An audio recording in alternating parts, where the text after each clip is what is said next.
जय जोहार दोस्तों, स्वागत है आपका मेरे YouTube चैनल पे। आज मैं लेके आ गया हूँ आपके लिए एक नई वैकेंसी। इसमें मैं बताऊँगा कि आपको कैसे अप्लाई करना है और क्या क्या किन किन पदों पर वैकेंसियाँ आई हुई हैं। और ये वैकेंसियाँ हैं कार्यालय जिला शिक्षा अधिकारी, जिला दक्षिण बस्तर दंतेवाड़ा की। ये शैक्षणिक और गैर शैक्षणिक पदों पर है। तो चलिए मैं आपको बताता चलता हूँ कि किन किन पदों पर भर्ती निकली है। जैसा कि आप सब देख सकते हैं, अंग्रेजी माध्यम विद्यालय किरांदुल में आवासीय सुविधा हेतु शैक्षणिक सत्र 2023-24 में अतिथि शिक्षक, छात्रावास अधीक्षक, अधीक्षिका एवं गैर शैक्षणिक पदों की व्यवस्था के लिए ये भर्तियां निकाली गई हैं। ठीक है। और ये भी बता दूं आपको कि ये इसमें परसेंट बेस पे ऐसा कुछ नहीं है, आपको सीधा जाना है। एक डेट दिया हुआ है, नीचे हम देखेंगे, इस डेट पे आपको जाना है और सीधा वॉक इन इंटरव्यू के थ्रू आपका चयन किया जाएगा। ठीक है। तो चलिए देखते हैं। पद का नाम है प्रधान अध्यापक, प्राथमिक शाला के लिए है। ये आपका जो एक मुश्त वेतन जो रहेगा वो 35,400 रहेगा। और शैक्षणिक योग्यता आप देख सकते हैं, 1 साल का स्नातक मांगा गया है प्लस बीएड अंग्रेजी माध्यम से होना चाहिए। ठीक है। आप मिडिल स्कूल से लेके पूरे आपके स्नातक यानी कि ग्रेजुएशन तक आप पूरा इंग्लिश मीडियम में ही आपका जो है पढ़ाई हुआ होना चाहिए, तब आप इसके लिए एलिजिबल हैं। वैसा ही है सहायक शिक्षक हिंदी, अंग्रेजी और गणित के लिए। इसमें बोला गया है कि आपका जो है डीएड या तो फिर बीएड या डीएलएड जिसको बोलते हैं वो होना चाहिए कम से कम। और आपने जो है 12वीं तक की शिक्षा इंग्लिश मीडियम में पढ़ी होनी चाहिए। हिंदी के लिए तो ऐसा नहीं बोला गया है, लेकिन बाकी अंग्रेजी और गणित के लिए आपका जो है आपका पढ़ाई जो है 12वीं तक का मिडिल स्कूल यानी कि 6th क्लास से लेकर 12th क्लास तक आपका इंग्लिश मीडियम होना चाहिए। व्यायाम शिक्षक के लिए देख लेते हैं। इसमें बोला गया है कि मान्यता प्राप्त विश्वविद्यालय से न्यूनतम 50% अंक के साथ शारीरिक शिक्षा में स्नातक उपाधि अनिवार्य है, जिसको हम बीपीएड बोलते हैं, बैचलर इन फिजिकल एजुकेशन। वो आपका होना चाहिए कम से कम 50% के साथ। इसमें हिंदी मीडियम या इंग्लिश मीडियम ऐसा कुछ नहीं बोला गया है, तो सारे पात्र होंगे, हिंदी मीडियम वाले भी और इंग्लिश मीडियम वाले भी। ठीक है। लिपिक बोला गया है सहायक ग्रेड 3, इसमें 12वीं मांगा गया है प्लस 1 साल का कंप्यूटर ऑपरेटर 1 साल का आपका कंप्यूटर का डिप्लोमा मांगा गया है, जिसको हम डीसीए, पीजीडीसीए, आईटीआई, कोपा के नाम से भी जानते हैं। और आपका जो हिंदी टाइपिंग का जो गति है वो 5000 डिप्रेशन प्रति घंटे की होना चाहिए, जिसके लिए आपका कौशल परीक्षा भी लिया जाएगा। ठीक है। और भृत्य जो है उसमें 2 पोस्ट रखे गए हैं, एक अनुसूचित जनजाति के लिए है और एक अनारक्षित के लिए। ठीक है। 2 पद स्वीकृत किए गए हैं। और आपका जो पेमेंट रहने वाला है 9,960 रुपये रहने वाला है। और आपका जो है 50% अंक के साथ किसी मान्यता प्राप्त संस्था से 8वीं उत्तीर्ण होना। ठीक है। ये आपका न्यूनतम क्वालिफिकेशन रखा गया है। अंशकालीन सफाई कर्मी जिसको हम स्वीपर भी बोलते हैं, उनका पेमेंट रहने वाला है 2,490 रुपये। तो इसमें किसी मान्यता प्राप्त संस्था से साक्षर होने का प्रमाण पत्र आपको प्रस्तुत करना पड़ेगा। ठीक है। और आ जाते हैं नीचे, आवासीय विद्यालय शिक्षकों का सेटअप जो है वो अधीक्षक और अधीक्षिका का जो पोस्ट है उसमें 1 पद महिला और 1 पद पुरुष के लिए रखा गया है। ठीक है। और 1 पद महिला और 1 पद पुरुष के लिए 1 पद महिला एवं 1 पद पुरुष अनारक्षित के लिए रखा गया है। ठीक है। तो इसमें देख लेते हैं, आपका जो पेमेंट रहने वाला है वो 25,000 रहने वाला है। और आपका जो क्वालिफिकेशन मांगा गया है वो किसी मान्यता प्राप्त विश्वविद्यालय से स्नातक डिग्री या मनोविज्ञान में डिप्लोमा या बीए साथ में बीएड या फिर बीएड मांगा गया है। ठीक है। शासकीय और शासकीय अनुदान संस्था से। और कार्य करने छात्रावास में कार्य करने का जो 2 साल का कार्य अनुभव है उनको प्राथमिकता दी जाएगी बोला गया है। ठीक है। और फिर रसोईया कम भृत्य, इसके 5 पोस्ट रखे गए हैं। इसमें 50% मांगा गया है, कम से कम आपको 50% होना चाहिए 8वीं में। ठीक है। और चौकीदार के 2 पोस्ट हैं, इसमें भी 50% 8वीं के मांगे गए हैं। स्टाफ नर्स है, इसमें आपका बोला गया है कि 12वीं विज्ञान में उत्तीर्ण एवं हेल्थ एंड केयर में प्रशिक्षित होना अनिवार्य है। ठीक है। अंशकालीन सफाई कर्मी यानी कि स्वीपर।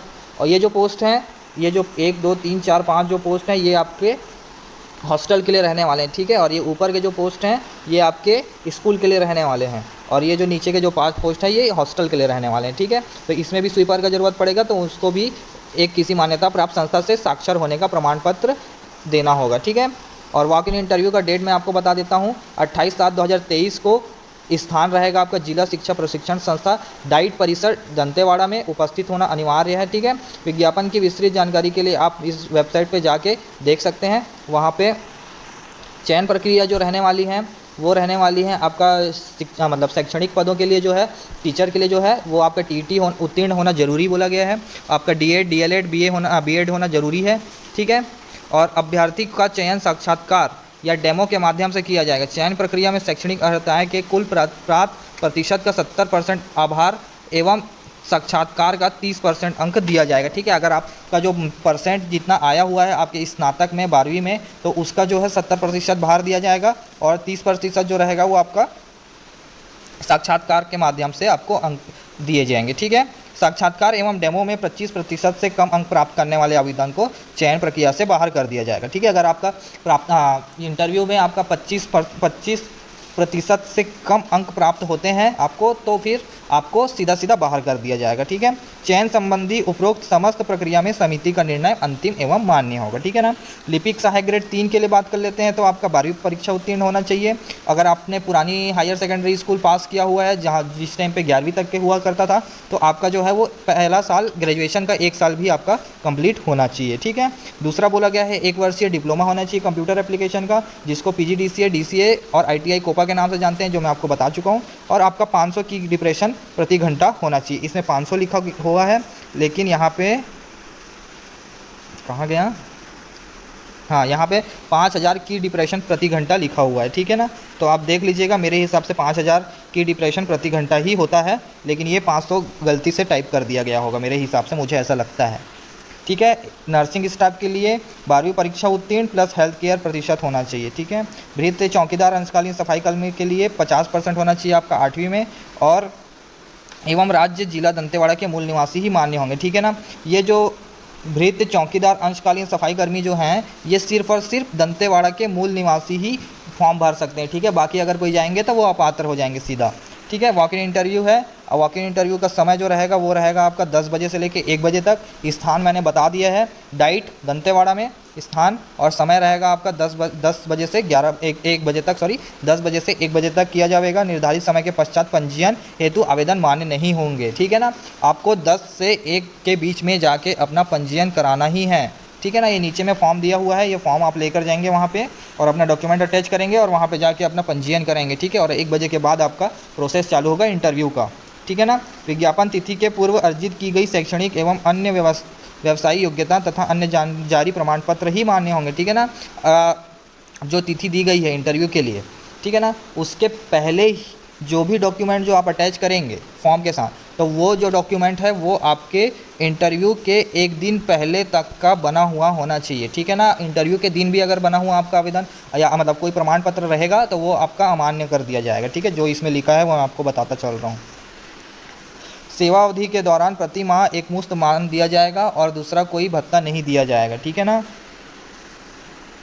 और सहायक ग्रेड 3 एवं स्टाफ नर्स के पदों पर राजस्व जिला दंतेवाड़ा के मूल निवासी ही मान्य होंगे। ये भी एक पॉइंट है देखने के लिए कि सहायक ग्रेड 3 नर्सिंग स्टाफ का जो पद है उसके लिए दंतेवाड़ा जिले के मूल निवासी ही पात्र होंगे, जैसे कि उसमें भृत्य चौकीदार आकस्मिक निधि से वेतन पाने वाले जो सफाई कर्मी थे वो लोग के लिए था। ठीक है ना, और अध्ययन और अध्यापन का माध्यम अंग्रेजी में होना चाहिए। किसी भी विवाद की स्थिति में कलेक्टर जो हैं वो उनका जो निर्णय रहेगा वो सर्वमान्य होगा। ठीक है ना, ये आपका फॉर्म है, ये आपका फॉर्म आपको वेबसाइट पे मिल जाएगा। अगर वेबसाइट पे अगर नहीं मिल पाता है तो आप मुझे कमेंट करिएगा, मैं कमेंट में आपको टेलीग्राम का लिंक दे दूँगा, आप मेरे टेलीग्राम चैनल से इस PDF को डाउनलोड कर पाएंगे। ठीक है, और अगर आपको कोई भी और दिक्कतें आती हैं तो आप मुझे कमेंट कर दीजिएगा, इसी पोस्ट से रिलेटेड हो या किसी भी पोस्ट से रिलेटेड हो, छत्तीसगढ़ के किसी भी पोस्ट से रिलेटेड कोई भी आपको अगर दिक्कत आती है तो आप मुझे कमेंट कर सकते हैं। और मैं ऐसे ही वीडियो डालते रहता हूं अपने चैनल पे